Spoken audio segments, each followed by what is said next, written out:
അങ്ങനെ ബേബി പടവലം അഥവാ ഷോർട്ട് പടവലം പാകമായിട്ടുണ്ട്.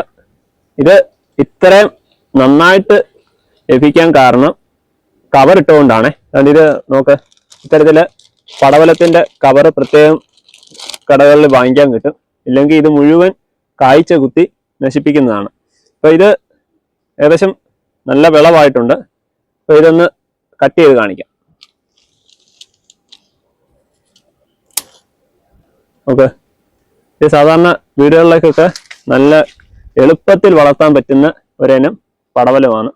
അപ്പൊ ഇത് ധാരാളമായിട്ട് കാ പിടിക്കുന്നുണ്ട്. ഈ കവർ ഇട്ടേക്കുന്നത് മുഴുവൻ കായകളാണ്. ഇതിപ്പോ ഒരു ആദ്യത്തെ വിളവാണ്. ഈ കാണുന്നത് ആദ്യത്തെ വിളവാണ്. ഇനി ഒരു 2-3 മാസത്തേക്ക് ധാരാളമായിട്ട് കായകൾ കിട്ടിക്കൊണ്ടിരിക്കും.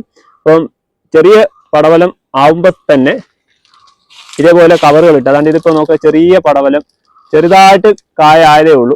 എന്നിട്ട് തന്നെ ഞാൻ കവറിട്ടു. പിന്നെ ഇനി ഈ പരുവത്തിലാവുമ്പോൾ നമുക്ക് കട്ട് ചെയ്തെടുത്താൽ മതി.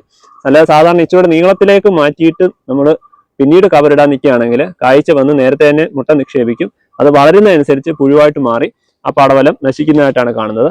പിന്നെ ഒരു കാര്യം പ്രത്യേകം ശ്രദ്ധിക്കണം, നിങ്ങൾ ഇത്തരത്തിലുള്ള പടവലം കൃഷി ചെയ്യുമ്പോൾ ബോറോൺ എന്ന മൂലകം കുറയരുത്. ഞാനിപ്പം ബോറോൺ എന്ന മൂലകത്തിന്റെ ഒരു ചെറിയൊരു കുറവ് മണ്ണിൽ പ്രകടമാക്കിയതിൻ്റെയാണ് ആ വിള കാണിച്ചേക്കുന്നത്. ഇപ്പൊ ഇതേപോലെ ചെറിയൊരു വളവ് പോലെ വന്നേക്കുന്നുണ്ടോ. അപ്പൊ അത് പടവലത്തിന്റെ ബോറോൺ, പടവലം, പാവലം അങ്ങനെയുള്ള ഇതിനൊക്കെ വരുന്ന ബോറോണിന്റെ മൂലകത്തിന് കുറവാണ്. അപ്പൊ അത് 2 ഗ്രാം ബൊറാക്സ് അല്ലെങ്കിൽ സോലുബോർ എന്ന് പറയുന്ന ടാറ്റയുടെ, അത് 2 ഗ്രാം 1 ലിറ്റർ വെള്ളത്തിലാക്കിയിട്ട് ഇലകൾ സ്പ്രേ ചെയ്യുക. ഒരു 2 പ്രാവശ്യമെങ്കിലും, അത്രയും മതി. ബാക്കി ജൈവ രീതി അത് കിട്ടാൻ ഇച്ചിരി പ്രയാസമുണ്ട്, അതുകൊണ്ട് അത്രയും പറഞ്ഞതേ ഉള്ളൂ.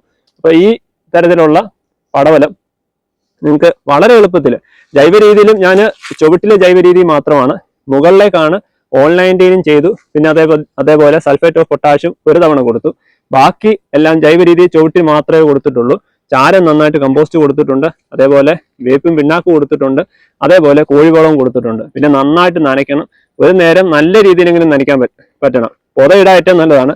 ഇവര് കോഴികൾ കയറി ഇതിന്റെ ചുവടെല്ലാം കീക്കുന്നതുകൊണ്ടാണ് പൊതയിടാത്തത്. പൊതയിട്ട് കഴിഞ്ഞാൽ നന്നായിട്ട് ഈർപ്പം നിൽക്കുകയും നല്ല രീതിയിൽ അതിന്റെ വേരോട്ടം നടക്കുകയും ആ വളങ്ങൾ പെട്ടെന്ന് തന്നെ വലിച്ചെടുക്കുകയും ചെയ്യും.